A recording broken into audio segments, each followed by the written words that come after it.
السلام علیکم دوستو، اردو نیوز کی ایک اور ویڈیو کے ساتھ آپ کی خدمت میں حاضر ہوں۔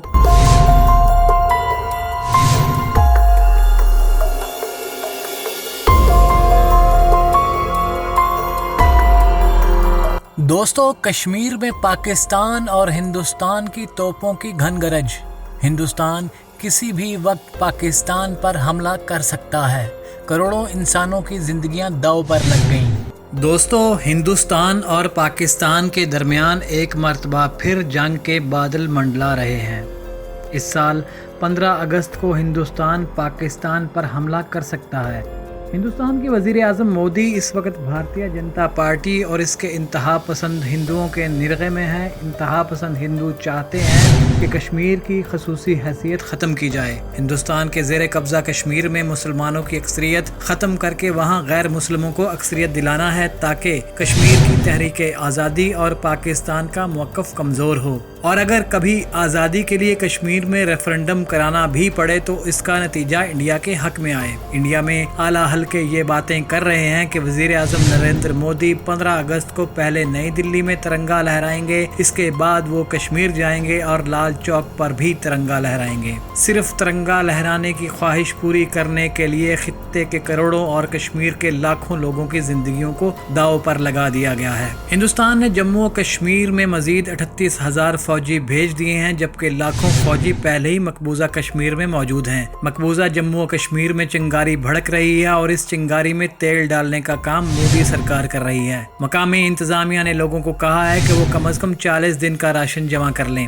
خیال ہے کہ 14 اگست کو مقبوضہ کشمیر میں کرفیو نافذ کر دیا جائے گا کہ وادی کے لوگ پاکستانی پرچم نہ لہرا سکیں، اور 14 اگست کو پاکستان کی حمایت میں ریلیاں بھی نہ نکالیں۔ انڈیا کے زیر انتظام کشمیر میں حکومت نے سیاحوں اور امرناتھ کے ہندو یاتریوں کے لیے ایڈوائزری جاری کرتے ہوئے انہیں جلد از جلد وہاں سے نکلنے کا مشورہ دیا ہے۔ اس ایڈوائزری سے وادی میں تشویش اور افراتفری کا ماحول پیدا ہو گیا ہے۔ ایڈوائزری میں کہا گیا ہے کہ کشمیری مجاہدین کے خطرے، بطور خاص امرناتھ کے یاتریوں کو نشانہ بنائے جانے کی خفیہ اطلاعات اور وادی کی موجودہ سیکیورٹی صورتحال کے پیش نظر سیاحوں اور امرناتھ یاتریوں کو مشورہ دیا جاتا ہے کہ وہ فوراً واپس لوٹ جائیں۔ اس الرٹ کے بعد پولیس نے ہوٹلوں میں فون کرنے شروع کر دیے ہیں کہ وہ سیاحوں سے اپنے ہوٹل خالی کرا لیں۔ اس ایڈوائزری کے بعد لوگوں میں خوف و ہراس پھیل گیا ہے اور سیاحوں نے اپنا سامان باندھ کر واپس جانا شروع کر دیا ہے۔ مقبوضہ کشمیر میں موجود تمام غیر متعلقہ لوگوں کو کشمیر سے نکل جانے کا حکم دیا گیا ہے، یہاں تک کہ کرکٹر عرفان پٹھان جو ٹریننگ کے لیے کشمیر میں تھے انہیں بھی واپس جانے کا کہا گیا ہے۔ یہ کہا جا رہا ہے کہ مودی سرکار 35A ختم کرنے کا ارادہ رکھتی ہے یا ریاست جموں سے جموں کو علیحدہ کرنے جا رہی ہے۔ یہ افواہ گرم ہے کہ جموں کو علیحدہ کر کے اسے ریاست کا درجہ دے دیا جائے گا، جبکہ کشمیر اور لداخ کو مرکز کے زیر انتظام